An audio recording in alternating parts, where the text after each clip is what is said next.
चांगल्या प्रकारे माहिती आहे आणि 2 शाखेवर उपाध्यक्ष शांततेचा महान संदेश देणारे एकता संघ संघटन तुम्हा सर्वांचे उद्धार करते भारतीय संविधानाचे शिल्पकार महामानव विश्वभूषण बोधिसत्व डॉक्टर बाबासाहेब आंबेडकर या दोन्ही महामानवांच्या विचारमांडण्याच्या अभिवादन करतो। ज्या संस्थेच्या माध्यमातून संपूर्ण भारतामध्ये बौद्ध धर्माचा प्रचार आणि प्रसार सुरू आहे ती भारतातील तमाम लोकांची एकमात्र शिखरमात्र संस्था भारतीय बौद्ध महासभा या संस्थेचे द्वितीय राष्ट्राध्यक्ष बोधाचार्य जनक या चैत्यस्तूपाचे निर्माते दिवंगत सूर्यपुत्र भैयासाहेब आंबेडकर यांच्या 5 स्मृती स्मरण करून या संस्थेच्या विद्यमान संरक्षक गेली 45 वर्ष यांनी या संस्थेची धुरा सांभाळली। भारतातील तमाम बौद्धांच्या नेत्या आदरणीय महापाशिका नरेंद्र आंबेडकर यांच्या 46 वर्षाच्या जन्मभूमी कार्याला माझं वंदन। त्याचप्रमाणे संस्थेचे ट्रस्टी राष्ट्रीय कार्याध्यक्ष समता सेनेचे राष्ट्राध्यक्ष आदरणीय डॉक्टर दीपक आंबेडकर साहेब यांच्या कामाबद्दल भारतीय बौद्ध महासभा मुंबई प्रदेशच्या वतीनं सालाबादाप्रमाणे यावर्षी सुद्धा आषाढ पौर्णिमेच्या राष्ट्रपती या कालावधीमध्ये वर्षात प्रवचन मालिकेचं आयोजन करण्यात आलेलं आहे। या वर्षात प्रवचन मालिकेच्या निमित्तानं या चैत्यस्तूपामध्ये उपस्थित कृषी संघाचे सदस्य तुलनीय मंत्री विचित्र कोरी आर्या चारुचलाजी आणि त्यांच्या संघास मी प्रणाम करतो। या ठिकाणी आजच्या या कार्यक्रमाला प्रामुख्याने उपस्थित महाराष्ट्र राज्याचे संरक्षण विभागाचे सचिव रविजी इकडे, महाराष्ट्र राज्य महिला कार्यकारिणीच्या महिला विभागाच्या संरक्षण संस्कार विभागाच्या उपाध्यक्षा स्वातीताई गायकवाड, ज्यांच्या आताच मुंबई प्रदेश कार्यकारिणीला अध्यक्ष म्हणून नियुक्त झालेले मुंबई सन्मान्य अध्यक्ष विलास वानखडेजी, त्याचे सरचिटणीस दयानंद बडेकरजी, कोषाध्यक्ष राजेंद्र सत्रधरजी, त्याचप्रमाणे प्रचार आणि पर्यटनाचे सचिव महादेव गायकवाड,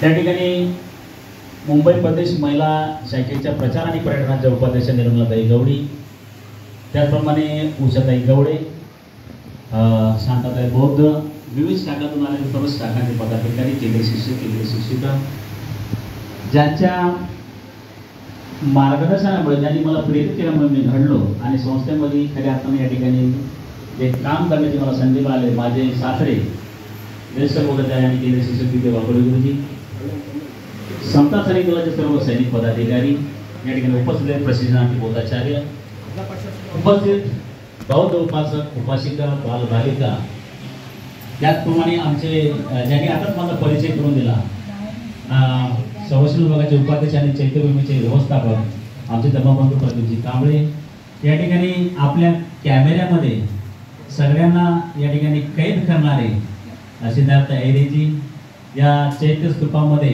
बुकस्टॉलचं जे व्यवस्थापन बघतात आमचे धर्मबंधू मिलिंदजी कदम, आणि सर्वांना माझा सस्नेह जय भीम। खऱ्या अर्थानं आपण बघतोय की बाबासाहेब आंबेडकर म्हणाले होते की जो समाज किंवा व्यक्ती आपले इतिहास होता तो समाज किंवा व्यक्ती कधीही इतिहास घडवू शकत नाही, आणि म्हणून आम्हाला आमचा इतिहास जाणून घ्यायचा असेल तर येणाऱ्या भावी पिढीला आमचा इतिहास सांगणं अत्यंत गरजेचं आहे। त्याच माध्यमातून भारतीय बौद्ध महासभा खऱ्या अर्थानं गेली अनेक वर्ष या भारतामध्ये बौद्ध धर्माचा प्रचार आणि प्रसार करण्याचं काम करत आलेले आहे। आणि मग अशा परिस्थितीमध्ये आपण बघतोय की वर्षात प्रवचन मालिकेच्या माध्यमातून या ठिकाणी अनेक विषयाला हात घातला जातो आणि आपला इतिहास जो आहे या ठिकाणी मांडण्याचे काम सातत्याने केले जाते। मग अशा वेळेला आपल्याला सुद्धा या धम्मप्रवचन मालिकांमध्ये सहभागी होणं अत्यंत गरजेचे आहे। चैत्यभूमीमध्ये जर आपण आलो तर या ठिकाणी यावं, किंवा आपल्या विहारांमध्ये आपल्या नगरामध्ये जे विहार त्या विहारांमध्ये वर्षात प्रवचन मालिकांचं आयोजन होतं, त्या ठिकाणी आपण गेलं पाहिजे। कारण डॉक्टर बाबासाहेब आंबेडकर ज्यावेळेला 14 ऑक्टोबर 1956ला बौद्ध धर्माची दिशा घेतली आणि उपस्थित आपल्या सर्व अनुयायांना बौद्ध धर्माची दीक्षा दिली, आणि 15 ऑक्टोबर 1956 साली त्या दीक्षेच्या संदर्भात दीक्षेला उत्तर म्हणून एक भाषण 15 ऑक्टोबर 1956 नागपूर या ठिकाणी केलं। तेव्हा बाबासाहेब म्हणाले होते की प्रत्येक बौद्ध व्यक्तीने सहकुटुंब सहपरिवार शुभ्र वस्त्र परिधान करून प्रत्येक रविवारी बुद्ध विहारात गेलं पाहिजे। मग बुद्ध विहारात कशासाठी गेलं पाहिजे तर खऱ्या अर्थानं बुद्ध विहारामध्ये गेल्यानंतर आमच्यावरती संस्कार घडतील आणि आम्ही खऱ्या अर्थानं संस्कारित होऊ. मनुष्य कितीही शिकला परंतु त्याला जर संस्कार नसतील तर त्या माणसाचं जीवनही घडणार. म्हणून आम्हाला सुद्धा खऱ्या अर्थानं आमची भावी पिढी घडवायची असेल तर आम्हाला बिहारात जाणं तर बिहारात जाऊन आमचा इतिहास जो आहे तो इतिहास आमच्या मुलांना सांगायचा आहे आणि ही धर्मप्रचार आणि प्रसाराची धुरा त्यांच्या खांद्यावरती द्यायची. मी नेहमी सांगत असतो की खऱ्या अर्थानं काल रात्र वैरायची होती परंतु येणारा उद्याचा दिवस सुद्धा आमच्यासाठी वैरायचा आहे. आमच्या प्रगतीच्या सर्व वाटा या ठिकाणी बंद होत आहे. म्हणून आम्हाला आमचा इतिहास जिवंत ठेवायचा आहे. मग आमचा गौरवशाली इतिहास आहे हा ऐतिहासिक वारसा जपणं तुमचं आमचं कर्तव्य आहे. म्हणून ऐतिहासिक वारशाचं जतन होण्यासाठी काय केलं पाहिजे की भारतीय बौद्ध महासभेने ज्या वेळेला संस्था 4 विभागामध्ये या ठिकाणी कामकाज करण्याचं ठरवलं भारतीय बौद्ध महासभेनं त्यावेळेला प्रचार आणि पर्यटन विभाग हा वेगळा केलेला आहे. संरक्षण विभाग केला नाही, महिला विभाग वेगळा केला, संस्कार विभाग वेगळा केलेला आहे. त्याच्या पाठीमागची सुद्धा कारण तीच आहे की या ठिकाणी त्या प्रत्येक विभागाने आपली कामं खऱ्या अर्थानं चोखपणे पार पाडली पाहिजे. जे काही काम आपल्याला करायचं ते केलं पाहिजे. मग प्रचार पर्यटनाच्या माध्यमातून आपण जर पाहिलं तर मी मगाशी सांगितलं आमचा जो ऐतिहासिक वारसा या ऐतिहासिक वारसाचं जतन तुम्हाला करायचं असेल तर आम्हाला त्या ऐतिहासिक वारशाला भेटी देणं अत्यंत गरजेचे आहे. आणि तो वर्षानुवर्षी जर आम्ही सातत्याने त्या ठिकाणी गेलो तर तो ऐतिहासिक वारसा आमचं त्याचं जतन संरक्षण संवर्धन होईल. अन्यथा आपण बघतोय की आमच्या त्या ठिकाणांवरती अतिक्रमण होत चाललेली आहे. आपण बघतोय की आज अनेक ठिकाणी तुम्ही जर पाहिलं तर भगवान बुद्धाच्या मूर्तींची विडंबना होते. त्या ठिकाणी काल्पनिक देवाची निर्मिती केली जाते आणि मग काल्पनिक देव खऱ्या अर्थानं त्यांना जे अभिप्रेत असणार ते त्यांना ते साध्य करता येते. म्हणून आपण खऱ्या अर्थाने या ठिकाणांना भेटी देणं आमचं आद्य कर्तव्य आहे. तर आपण आजचा विषय जो आहे बौद्धांची पवित्र स्थळं हे तुम्हाला बघून घेणं अत्यंत गरजेचं आहे. मग बौद्धांची पवित्र स्थळं कुठली आहेत ही आपल्याला जाणणं गरजेचं आहे ना. जर आपण फक्त वाचून चालणार नाही. पावसाळ्यामध्ये मला होतं वाचणं तर अत्यंत गरजेचं आहे परंतु वाचून फक्त घरात बसलो आपण तर त्या ऐतिहासिक वारसा जतन होणार आहे का? नाही. त्यासाठी आम्हाला सातत्याने त्या ठिकाणी जावं लागेल. म्हणून गेल्या 2 वर्षाच्या अगोदर मी जर पाहिलं तर डॉक्टर भीमराव आंबेडकर साहेबांनी काय केलेलं आहे की आमच्या या ज्या लेण्या आहेत त्या लेण्यांवरती जर अतिक्रमण होऊन द्यायचं नसेल तर आम्हाला त्या लेण्यांवरती कार्यक्रम घेणं अत्यंत गरजेचं आहे. आणि गेल्या 3 वर्षाच्या अगोदर मी पाहिलं तर मुंबईतील जी काही ही लेणी आहे कानेरी गुंफा त्यानंतर गोंडविटे लेणी त्यानंतर स्तूप आहे किंवा अनेक जिल्ह्यामध्ये लेण्या त्या लेण्यांवरती भीमराव आंबेडकर साहेबांनी एक आदेश काढला की स्थानिक लोकांनी त्या ठिकाणी जाऊन वर्षावर्षाची सुरुवात करावी. आपण बघतोय की या लेणीमध्ये खऱ्या अर्थानं महाशिवरात्री दिवशी त्या ठिकाणी अनोख्या नकोत्या गोष्टी करायला सुरुवात केली परंतु आपण ज्यावेळेला जागरूकपणे त्या ठिकाणी काम करायला सुरुवात केलं तर ते आपण त्या ठिकाणी ते पर्यटन त्यांचे भाडून पाडलेले आहेत आणि आपण वर्षावर्षी सुरुवात केल्यामुळे काय होतं त्याला आणखी एक वेगळं वलय निर्माण झालेले आहे की खऱ्या अर्थाने त्या लोकांना सुद्धा मनामध्ये भीती निर्माण झाली की हे लोक सुद्धा सगळं आहेत दक्ष आहेत जागृत आहेत. म्हणून आपल्याला खऱ्या अर्थाने या ठिकाणी जात असताना संपूर्ण भारतातील जी आपल्या बौद्धांची जी पवित्र सध्या पवित्र फळाचं जतन संवर्धन केलेली आहे. मग भारतीय बौद्ध महासभा मुंबई प्रदेश काय करतं की दरवर्षी बौद्धांच्या पवित्र स्थळाचे धम्मपर्यटन आयोजित करत असतं. मग त्या धम्मपर्यटनामध्ये जाणं तर आमचं आद्य कर्तव्य आहे. आपण गेलं पाहिजे. गेलो तरच आपल्या खऱ्या अर्थाने त्या ठिकाणी ते आपल्याला जे हवं आहे त्यामध्ये करता येईल अन्यथा काही गोष्टी होणार नाही. आणि म्हणून या वर्षी सुद्धा भारतीय बौद्ध महासभा मुंबई प्रदेशच्या वतीनं 25 सप्टेंबर ते 11 ऑक्टोबर या कालावधीमध्ये बुद्धगया पर्यटनाचं आयोजित करण्यात आलेलं आहे. या ठिकाणी पुन्हा कुणाला पर्यटनाला जायचं आहे त्याने हात वरती करायचे. 1 2 3 4 बघा मला सांगा या 4-5 लोकांनी जाऊन ते सर्वत्र जतन होणार आहे का? आम्हाला लाखोच्या संख्येने त्या ठिकाणी जावं लागेल. मग लाखो संख्या मुंबईतून जाणार आहेत का? नव्हे. तर आम्हाला संपूर्ण भारतातून त्या ठिकाणी जावं लागेल. म्हणून भारतीय बौद्ध महासभेच्या ज्या ज्या राज्यांमध्ये ज्या ज्या जिल्ह्यांमध्ये शाखा आहेत त्या लोकांनी खऱ्या अर्थाने त्या बुद्धगया पर्यटनामध्ये सहभागी झालं पाहिजे. म्हणजे तिथल्या लोकांना सुद्धा कळेल की बाबा या ठिकाणी काय होतं की हे लोक येतात म्हणून त्या गोष्टी त्यांना काही करता येणार नाही. आज जागतिक बौद्धांचं खऱ्या अर्थानं जे श्रद्धास्थान आहे महाबोधी बुद्ध विहार त्या महाबोधी बुद्ध विहार सुद्धा बौद्धांच्या ताब्यामध्ये नाहीये. त्याला कारण सुद्धा हीच आहे की आम्ही एकत्र नव्हतो आणि आम्ही एकत्र नसल्यामुळे त्या ठिकाणी त्यांनी काय केलं त्याच्यावर सुद्धा त्यांनी काय केलेलं आहे अतिक्रमण केलं कब्जा केलेला आहे. हे तुम्हाला समजून घेणं अत्यंत गरजेचं आहे. तर आपण या ठिकाणी बुद्धगया पर्यटनाची सुरुवात करूया आजच आहे ना. पण चला आपण जाऊया. ज्याने हात वरती केलं त्याला पण घेऊन जाऊया आणि त्यांनी जे हात वरती नाही केलं त्यांना सुद्धा आपण आज या पर्यटनाच्या माध्यमातून बुद्धगयाला घेऊन जाऊया. ठीक आहे. आपण सगळेच लोक पर्यटनाला जाऊया. तर पर्यटनाची सुरुवात करत असताना या ठिकाणी रेल्वेने आपण कुठे जाणार आहोत तर वाराणसी या ठिकाणी जाणार आहोत. रेल्वेने संध्याकाळी रात्री आपली 11:15 किंवा 12 वाजता 10 मिनिटाची ट्रेन असते. त्या ट्रेनने आपण बसल्यानंतर वाराणसीला आपण साधारणतः जवळजवळ 25-26 तासाचा प्रवास करून त्या ठिकाणी पोहोचतो. सकाळी त्या ठिकाणी रेल्वे स्टेशनवरती आपल्याला, कारण आम्ही ज्यावेळेला पर्यटनाला जातो त्यावेळेला आपण सगळं आयोजन इथूनच करत असतो. बस आपण बुक केलेली असते, हॉटेल आपण बुक केलेली असते, आपल्यासोबत किचनचा स्टाफ सुद्धा आपल्यासोबत असतो. कारण महाराष्ट्रीय पद्धत जेवण आपल्याला तुम्हाला तिथे हवं असतं.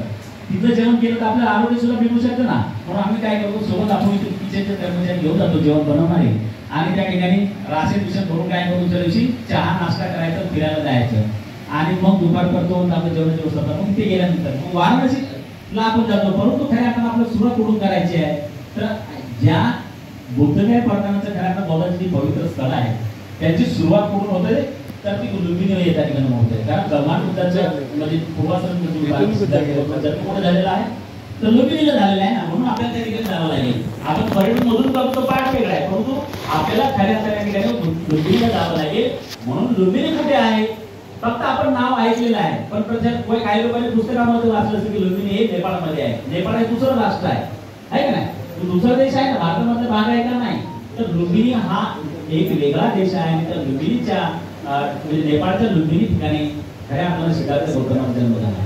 मग त्या ठिकाणी भगवान बुद्धाचं जर गाव पाहिलं, सिद्धार्थ गौतमाचं पूर्वासंगीचं जर गाव पाहिलं, तर त्याचं गाव कोणतं होतं, कपिलवस्तूकडे होतं. मग कपिलवस्तू कुठे होते, भारतामध्ये होतं. परंतु त्यांचं जे आजोळ होतं, पूर्वीच्या काळामध्ये अशी परिस्थिती होती, आजही आपण बघतो की बाईचं पहिलं बाळपण कुठे होतं, तर आईवडिलांच्या घरी होतं. म्हणून गेली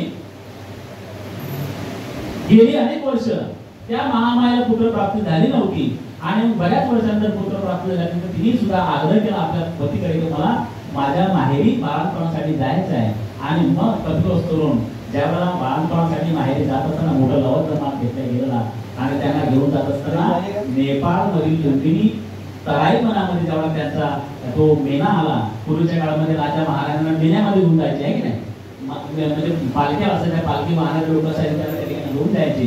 आणि मग त्या वनामध्ये आल्यानंतर अत्यंत मनाला भुरळ घालणारं ते वन त्या काळामध्ये आजही तुम्ही जर गेला तर माणूस त्या ठिकाणी गेल्यानंतर काय होतं, ते माणूस फक्त बघतच राहतो की किती निसर्गरम्य वातावरण आहे. आणि अशा निसर्गरम्य वातावरणामध्ये महामायेला सुद्धा वाटलं की मी या ठिकाणी सुद्धा थांबावं आणि थोडं या ठिकाणी विरंगुळा म्हणून काहीतरी क्रीडा त्या ठिकाणी करावी, क्रीडा विहार करावी, त्या ठिकाणी फिरावं, त्या बगीच्यामध्ये फिरावं, आणि याचा या निसर्गरम्य वातावरणाचा आनंद घ्यावा असं तिला वाटतं. ती थांबली, तिने सांगितलं मला या ठिकाणी थांबायचं. थांबल्यानंतर ती काय केली, एक शाल वृक्षाची फांदी होती, आणि त्या शाल वृक्षाची फांदी खालीवरती करताना तिला ती फांदी पकडण्याचा मोह काही आवडला नाही, आणि तिने ती फांदी पकडली आणि हवेची झुळूक आली वरती गेली. त्या ठिकाणी सिद्धार्थ गौतमाचा जन्म झाला. ते लुंबिनी वन आहे, आणि ते लुंबिनी वन सध्या नेपाळ राज्यामध्ये आहे. तर या लुंबिनीला कसं पोहोचायचं, तर पोहोचण्यासाठी सुद्धा अनेक मार्ग आहेत.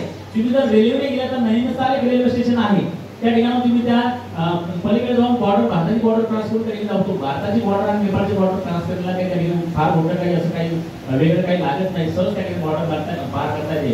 जशा इतर देशाच्या बॉर्डर पार करायला आपल्याला सगळ्या गोष्टी पूर्ण करावं, विजा वगैरे घ्यावा लागतो, पण इथे नेपाळला काही विजाची आवश्यकता नाही. आलेल्या लोकांनी त्या ठिकाणी नावं नोंदवली जातात की बाबा त्याचं सहज त्या ठिकाणी आपल्याला जाऊ दिलं जातं.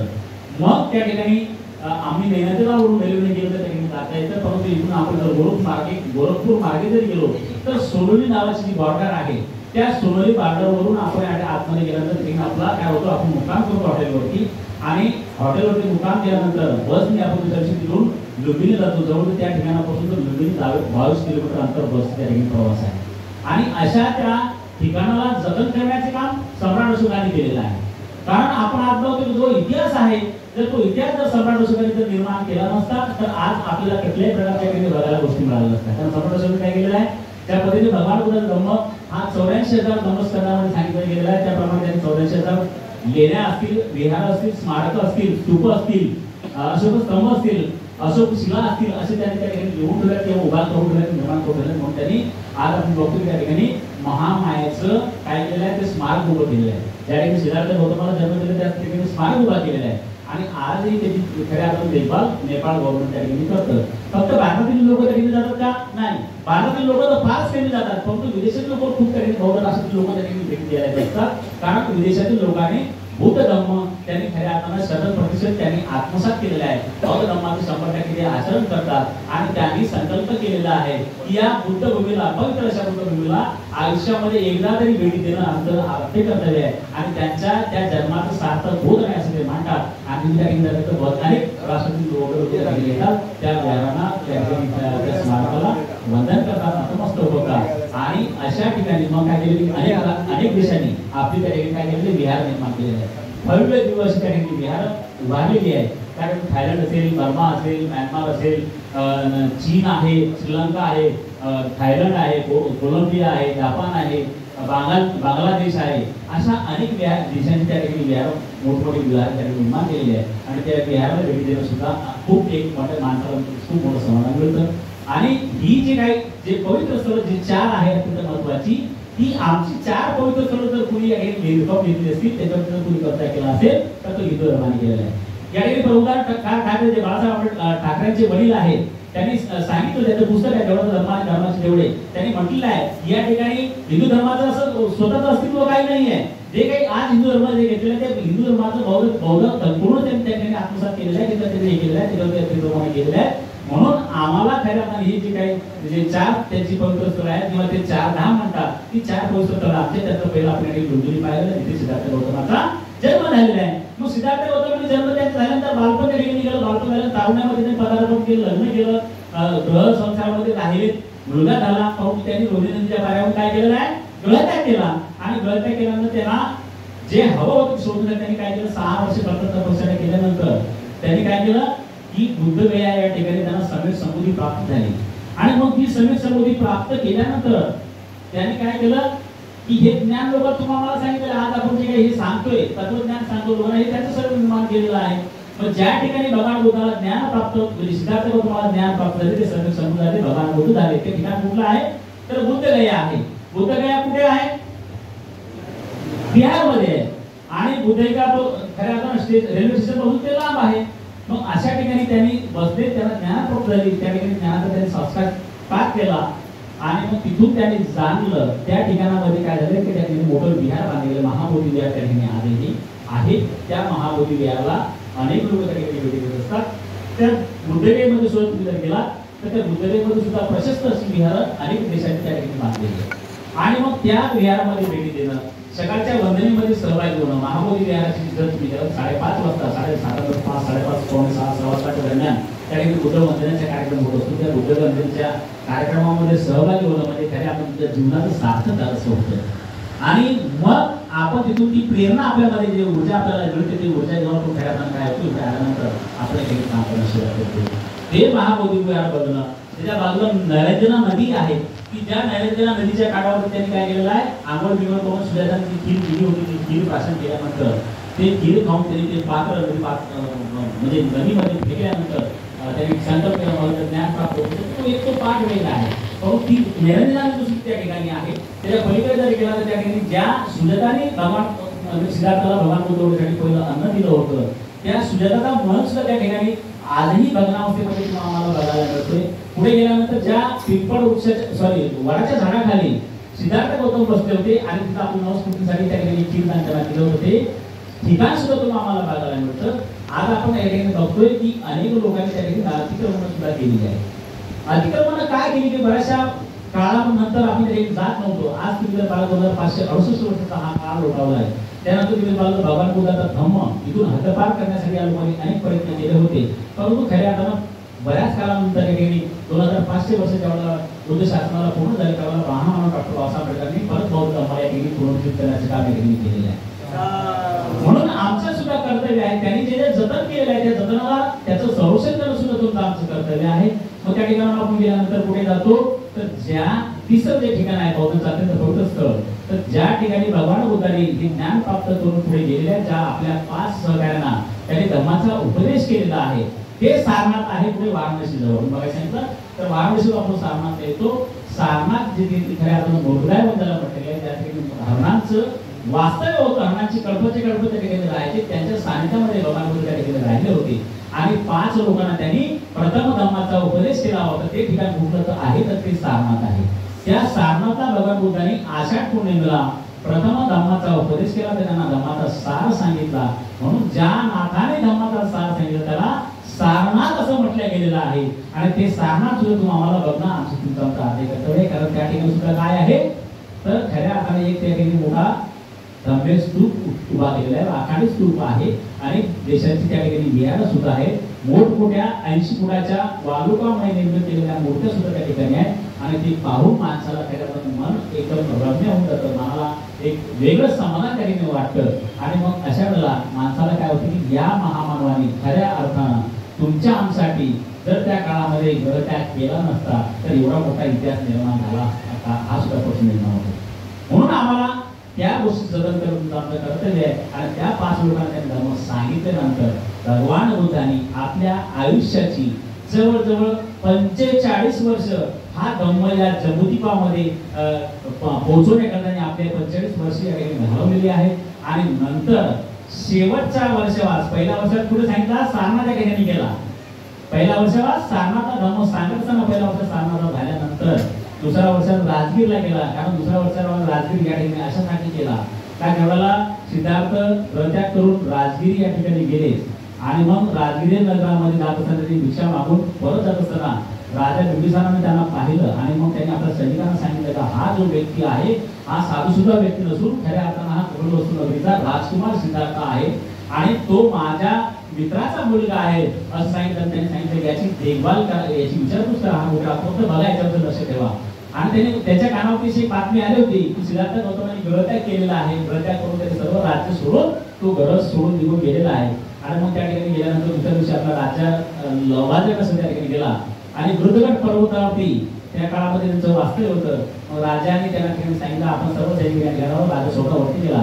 राजा त्याला सांगितलं का सिद्धार्था तू जे काही एक स्वीकारलेला हा मार्ग तुझ्यासाठी योग्य नव्हे, तू राजकुमार आहेस आणि तू ते ऐशो आरामाचं जीवन सोडून तू खऱ्या अर्थानं कर्तव्य अशा मार्गाकडे वळला आहे योग्य नव्हे. तर तो म्हणायला लागला की तुला जर हवं असेल तुझ्या वडिलांसोबत तुला संपत्तीचा जर वाद आला असेल तर माझं अर्ध राज्य तुला ऐकलं तो परत तू ग्रहत्यागातून बाहेर ये आणि परत ग्रस्ताचा मग तुम्हाला लागला मला कसल्याही प्रकारचा संपत्तीचा मोह नाही. तरी मी मानवी जीवनामध्ये जे काही दुःख निर्माण झालं आहे, माणसाला जो संघर्ष पेटलेला आहे त्या संघर्षाची कारणं काय असू शकतात त्याचा शोध घेण्यासाठी मी प्रयत्न केलेला आहे. त्यामुळे मी माझ्या निर्णयावरून कदापि परत पाठीमागे येणार नाही आणि मी कदापि ग्रहत्याग सोडणार नाही. आणि मग त्यावेळेला राजा बिंबिसाराने सांगितलं तुला जो मार्ग सापडेल परत तू माझ्या राज्यामध्ये आला पाहिजे आणि तुझी सेवा करण्याची संधी मला या ठिकाणी दिली पाहिजे असं त्या ठिकाणी त्यांच्याकडून वचन घेतलं. आणि मग त्या ठिकाणी भगवान गौतम बुद्धांनी प्रथम उपदेश प्रथम वर्षावास या ठिकाणी सारनाथला गेल्यानंतर दुसऱ्या वर्षावास कुठे गेले ते राजगिरी नगरीला गेलेले आहेत. आणि त्या ठिकाणी राजगिरी नगराला गेल्यानंतर त्या ठिकाणी भगवान बुद्धांचा पहिला उपासक जर कोण झाला असेल तर राजा बिंबिसार झालेला आहे. कारण राजा बिंबिसाराने त्या काळामध्ये त्यांना काय आपलं वेळून दान दिलं होतं, ते वेळूनही आज तुम्हाला बघायला या ठिकाणी मिळते. त्या वेळूणामध्ये जर तुम्ही गेलात अत्यंत प्रशस्त असा त्या ठिकाणी तलाव आहे, तलावाच्या काठावरती एकदम अशी हिरवळ आहे, झाडं आहेत, तुम्हाला त्या ठिकाणी त्यामध्ये झाडामध्ये अनेक प्रकारचे झाड आहेत. त्या ठिकाणी गेल्यानंतर तुम्हाला बसायला मिळतं. त्या ठिकाणी थोडं एक विहार सुद्धा आहे, विहारामध्ये गेल्यानंतर त्या ठिकाणी आपण बंधना वगैरे घेतोय. पुढे गेल्यानंतर दुसऱ्या दिवसाचं एक विहार आहे, तिथं प्रशस्त असं विहार आहे. आणि ते विहार गेल्यानंतर ज्या बिंबिसार राजाचा मुलगा अजातशत्रू, ज्या अजातशत्रूनं देवदत्ताच्या सांगण्यावरून आपल्या आईवडिलांना कधी तुरुंगामध्ये टाकलं, त्यांना दाबून ठेवलं, ती त्या ठिकाणी त्यांची जेल सुद्धा तुम्हाला त्याचे भग्नावस्था सुद्धा तुम्हाला बघायला मिळतात. सर्वप्रथम या जगामध्ये ज्याने चिकित्सा चालू केली, चिकित्सक म्हणून त्याचं नाव घेतलं, जीवकाचं त्या ठिकाणी ते जे काही परिसर आहे तो सुद्धा तुम्हाला बघायला मिळतं. आणि ज्या ठिकाणी भगवान बुद्ध होण्याच्या अगोदर सिद्धार्थाने वाचलेला तो वृद्धगड पर्वत सुद्धा आजही आपल्याला त्या ठिकाणी बघायला मिळतो. आणि त्या वृद्धगड पर्वतावरती विश्वशांती स्तूपाची निर्मिती त्या काळामध्ये केली गेली आहे की जे या जगामध्ये फक्त 3 ठिकाणी विश्वशांती स्तूप आहे. एक तुमचा राजगिरीला आहे, दुसरा वैशालीला आहे आणि तिसरा नेपाळमधील काठमांडू या ठिकाणी पोखऱ्याला या ठिकाणी आहे, पोखरा या ठिकाणी आहे.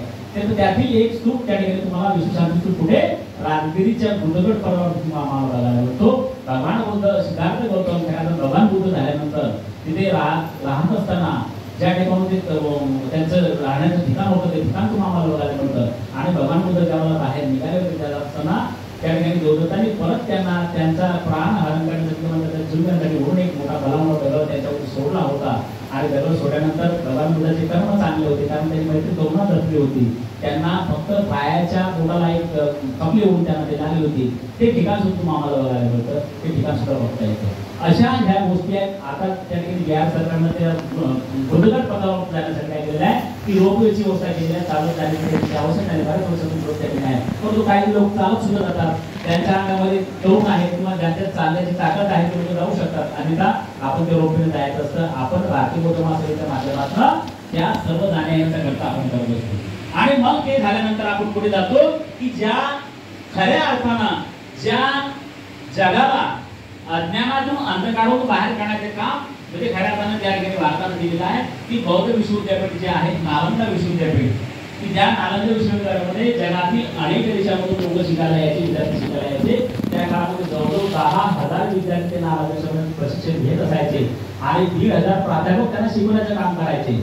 आचार्य नागार्जुन असेल किंवा अनेक प्रकारची म्हणजे प्रख्यात मंडळी त्या काळामध्ये ती शिकवायला होती. त्या ठिकाणी आज आपण जी बघतो की प्रत्येक क्षेत्रामध्ये एंट्रन्स एक्झाम घेतले जातात. त्या एंट्रन्स एक्झामची निर्मिती जर पूर्ण झाली, सुरुवात पूर्ण झाली असेल तर ती नालंदा विद्यापीठातून झालेली आहे. त्या काळामध्ये त्या ठिकाणी एंट्रन्स एक्झाम घेतल्या जायची.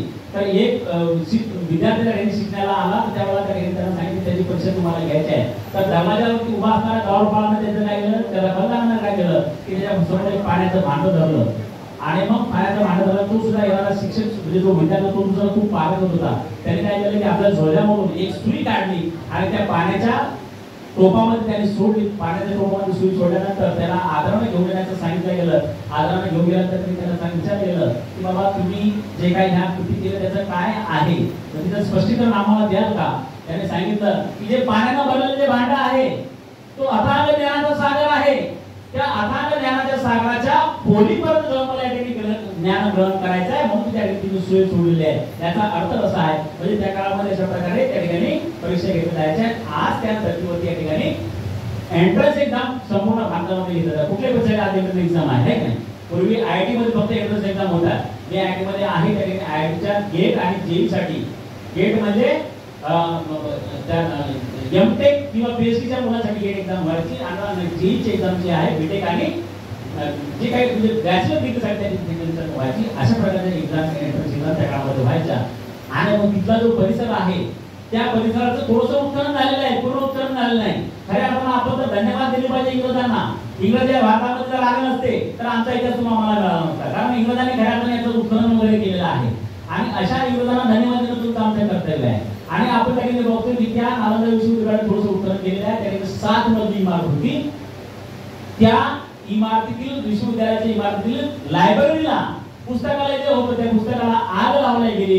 जवळजवळ 6 महिने ते लायब्ररीचं आग विझली नव्हती. एवढं पुस्तक होतं. बघा किती मोठं ग्रंथालय होतं, किती मोठं ज्ञानाचं भांडण होतं. मी म्हणतो जग अज्ञानात अंधकारात आलो तेव्हा जगाला प्रकाश देण्याचे काम कोणी केलं असेल तर भारताने केलेलं आहे.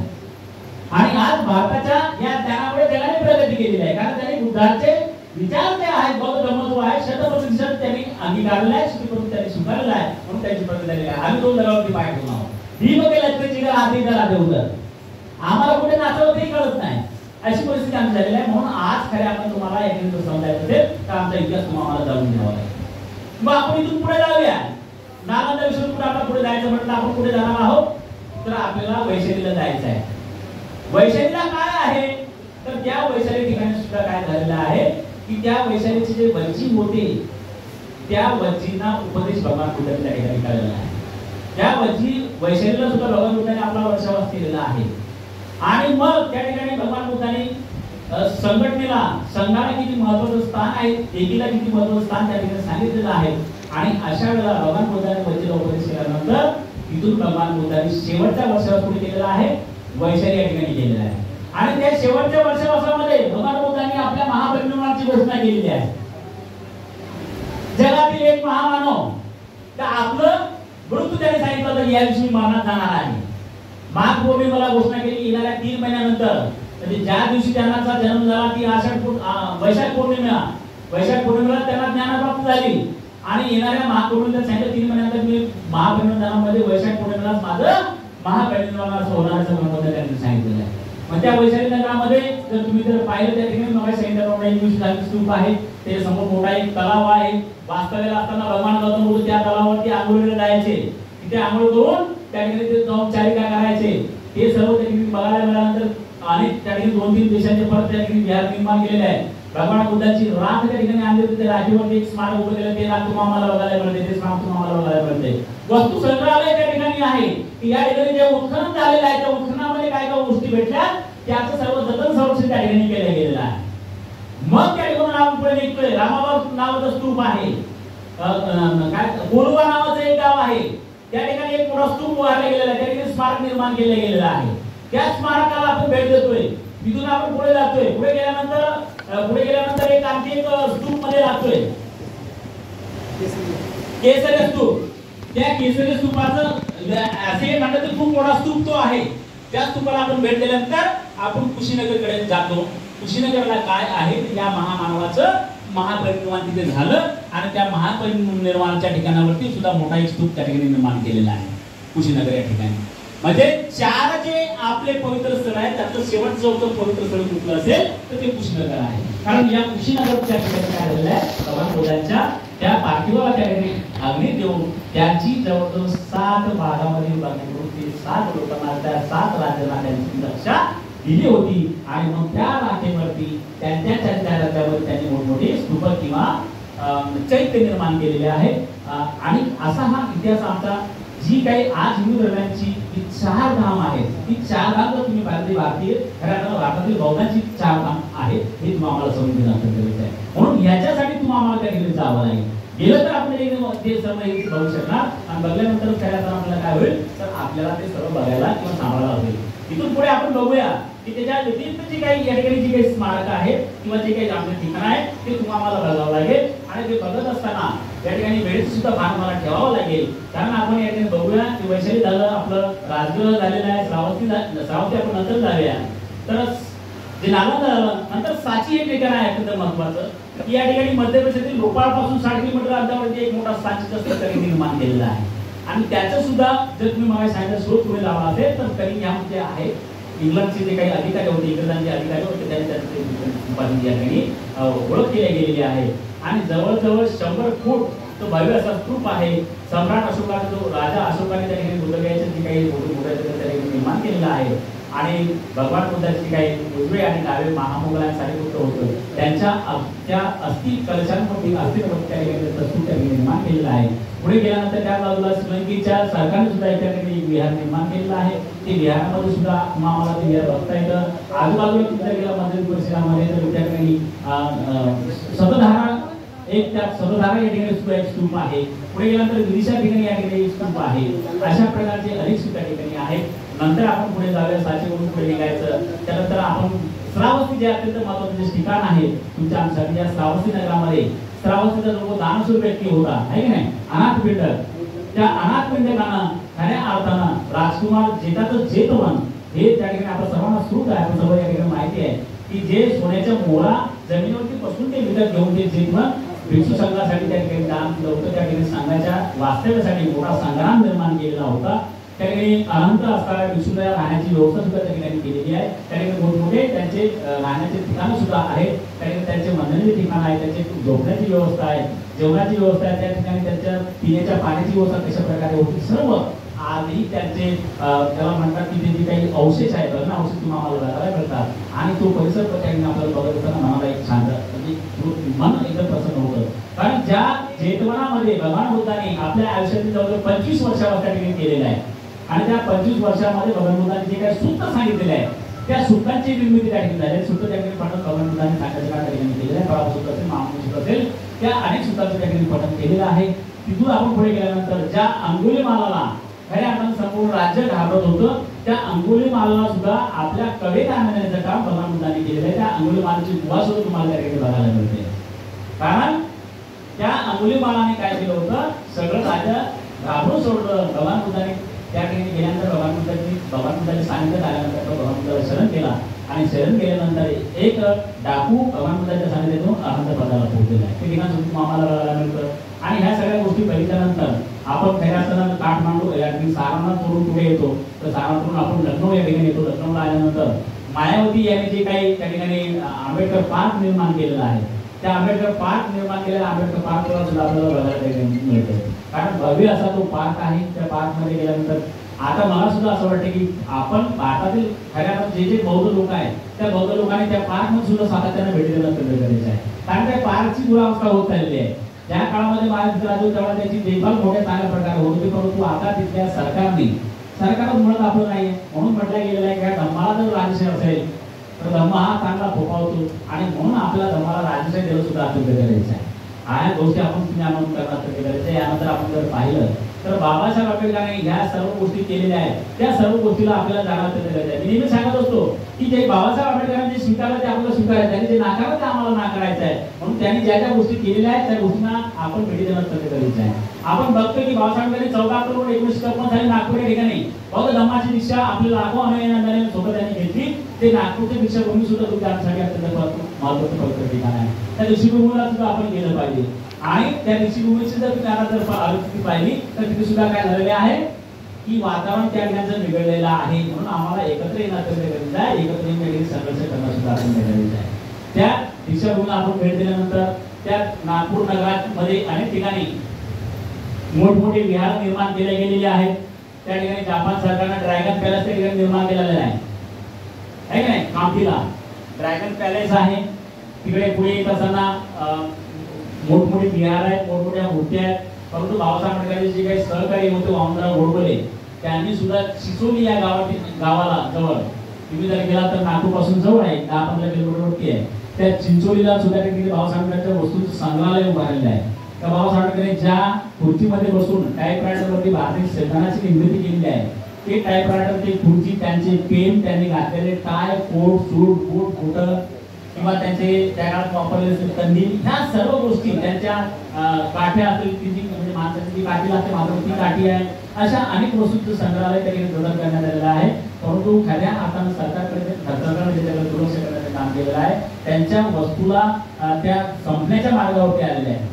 कारण त्या ठिकाणी वाळवीने त्याला खायला सुरुवात केलेली आहे. म्हणून त्याच्यासाठी खूप मोठा निधीची गरज आहे आणि आपल्याला त्या ठिकाणी पुढाकार घ्यावा लागेल. ते जतन करण्यासाठी तुम्हाला पुढे यावं लागेल. ते बघावं लागणार आहे. तिथं बघितल्यानंतर मी सांगितल्याप्रमाणे ज्या नागपूर नगरीमध्ये ऐतिहासिक वारसा असलेल्या नागपूर नगरीमध्ये बौद्ध धर्म स्वीकारण्याची घोषणा केली, बौद्ध धर्म स्वीकारला. त्या नागपूर नगरीच्या विमानतळाला डॉक्टर बाबासाहेब आंबेडकर विमानतळ नाव त्या ठिकाणी दिले गेले. ते विमानतळ सुद्धा आपण बरेच लोक त्या ठिकाणी बघायला मिळू शकतो. ह्या सर्व गोष्टी झाल्यानंतर आपण आलं पाहिजे कुठे तर ज्या भारतामध्ये बाबासाहेब आंबेडकरांनी ज्या बौद्ध धर्माला पुनर्जीवित करण्याचे काम केलं त्या महामानवाचं जन्माचं ठिकाण कुठलं आहे तर मध्य प्रदेशातील महू हे ठिकाण आहे. त्या महूला जाणं सुद्धा तुमचं आमचं आद्य कर्तव्य बनतं. कारण त्या ठिकाणी सुद्धा आज परिस्थिती वेगळी झालेली आहे. कारण जे आमचे जे काही महत्वाचे ठिकाणं होते त्या महत्वाच्या ठिकाणावरती कब्जा करण्याचे काम, अतिक्रमण करण्याचे काम इतर लोकांनी इथे वस्तूंनी केलेलं आहे. म्हणून ते नंतर होऊन द्यायचं असेल तर आपण त्यासाठी केलं पाहिजे की ज्या मिलिटरी कॅम्पमध्ये रामजी बाबांचं वास्तव्य ज्या ठिकाणी बाबासाहेब आंबेडकरांचा भीमरावांचा जन्म झाला होता ते ठिकाण आज त्या ठिकाणी महूतील त्या ठिकाणी त्या मध्य प्रदेश सरकारने भव्य दिवस स्मारक उभं केलेलं आहे. त्या स्मारकामध्ये त्यांच्या मूर्त्या लावलेल्या आहेत, त्याच्या अस्तित्वाचं जतन केलेलं आहे. तर ह्या गोष्टी आम्हाला बघायला त्या महूला आपण गेलं पाहिजे. म्हणजे महू आणि सांची असं 3-4 दिवसाचं पर्यटन सुद्धा आपण शाखाच्या माध्यमातून केलं पाहिजे. मुंबई पर्यटनच्या वतीने गेल्या वर्षी आम्ही त्या ठिकाणी महू सांचीचं पर्यटन त्या ठिकाणी 3-4 दिवसांनी केलं होतं, जाऊन आलेलो आहोत. आणि ज्यांना कुणाला जर त्या ठिकाणी खरंच त्याची प्रगती जर आमच्याकडे माहिती दिली तर आम्ही त्याकडे परत पर्यटन काढण्यासाठी तयार आहोत. तर त्याची आपण नोंद करणार गरजेचं. मग या ठिकाणी झाल्यानंतर आज आपण या चैत्यभूमीवर बसलेलो आहोत. या चैत्यभूमीला बौद्ध विश्व विद्यापीठ म्हटलं गेलेलं आहे. कारण या ठिकाणी तुम्हाला जे ज्ञान मिळतं हे कुठेही शिकवलं जात नाही. या चैत्यस्तूपाची निर्मिती डॉक्टर बाबासाहेब आंबेडकरांचे एकमेव सुपुत्र भैयासाहेब आंबेडकरांनी महू ते मुंबई अशी भीमज्योत काढून निधी गोळा करून निर्मिती केलेली आहे. हे अत्यंत पवित्र स्थळ तुमच्या आमच्यासाठी त्यांनी निर्माण केलेलं आहे. या चैत्यभूमीला जतन करणं, त्याचं संवर्धन करणं सुद्धा तुमचं आमचं कर्तव्य आहे. म्हणून आपण या ठिकाणी सुद्धा दरवर्षी म्हणजे या 6 डिसेंबरला येतोच येतो, पण त्या व्यतिरिक्त अनेक म्हणजे वर्षाचे 12ही महिने आपण आलं पाहिजे. या ठिकाणी आपलं येणं जाणं ठेवलं पाहिजे. हे तुमच्यासाठी प्रेरणास्थान आहे, प्रेरणा स्त्रोत आहे. याचं तुम्ही आम्हाला खऱ्या अर्थानं हे संवर्धन जतन करणं गरजेचं आहे. त्यानंतर डॉक्टर बाबासाहेब आंबेडकरांनी 1 जानेवारीला भीमा कोरेगाव या ठिकाणी काय केलेलं आहे, दरवर्षी ज्या ठिकाणी असायचे तुम्ही भीमा कोरेगावला यायला भेट द्यायचे. म्हणून आपलं सुद्धा कर्तव्य होतं की 1 जानेवारीला आपण भीमा कोरेगावला त्या विजयस्तंभाला भेट देण्यासाठी गेलं पाहिजे. त्यानंतर जो महाराष्ट्र सत्याग्रह केलेला आहे बाबासाहेब आंबेडकरांनी त्या महाराष्ट्र तळ्याच्या सत्याग्रहाच्या ठिकाणी नतमस्तक आमचं कर्तव्य आहे. म्हणून येथे भारतीय बौद्ध महासभेच्या माध्यमातून माता रमाई यांच्या सुनबाई या संस्थेच्या राष्ट्रीय अध्यक्ष राहिलेल्या आताच्या सर्वच यांनी खऱ्या अर्थानं भारतीय बौद्ध महासभेच्या माध्यमातून महू या ठिकाणी भव्य असं स्मारक आपल्या सासूबाईंचं उभं केलेलं आहे, त्या स्मारकाला सुद्धा तुमचं भेट देणं कर्तव्य बनतं. त्यानंतर दापोली गेलं पाहिजे. बाबासाहेब आंबेडकरांचा आंबाडवे या ठिकाणी स्मारक आहे, त्या ठिकाणी आम्ही गेलं पाहिजे. अजंठा वेरूळ लेण्या आहेत, त्या लेण्यांवरती तुम्ही आपण गेलं पाहिजे. काला बाजा लेण्या असतील, एलिफंटा केव्ह असेल, अशा अनेक या पवित्र स्थळांना आपलं जतन करणं सुद्धा आमचं काम आहे. आणि या ठिकाणी गेल्यानंतर आमच्याला जी ऊर्जा मिळते, प्रेरणा मिळते, ती खऱ्या अर्थानं वाखाण्यासारखी त्याच्यातून आपण घडतो आणि आपण खऱ्या अर्थानं भावी पिढीला आपला इतिहास सांगतो. म्हणून आपल्या सर्वांना या ठिकाणी एक विनंती करेल की भारतीय बौद्ध महासभेच्या माध्यमातून जी काही पर्यटन वारसाहेब निघत असतील, जिल्हा साहेब निघत असतील, मुंबई प्रदेशच्या माध्यमातून गेले असतील, त्या परिणामामध्ये आपण सहभागी, इतरांच्या सोबत न जाता आपण या परिणामामध्ये सहभागी व्हावं. बौद्ध धर्माचा प्रचार आणि प्रचार करण्याच्या उद्देशाने भारतीय बौद्ध महासभेने संकल्प केलेला आहे. त्या संकल्प पुरतेच आपण सर्वांनी हातभार लावावा अशी आपल्या सर्वांना मी विनंती करतो. आपण या ठिकाणी या परिणामामध्ये सहभागी व्हाल आणि भारतीय बौद्ध महासभेला सहकार्य करावं अशी या ठिकाणी अपेक्षा करतो. भारतीय बौद्ध महासभेच्या वतीनं जे आषाढ पौर्णिमेचा आशिष करणं या कालावधी वर्षापासून केलेलं आहे.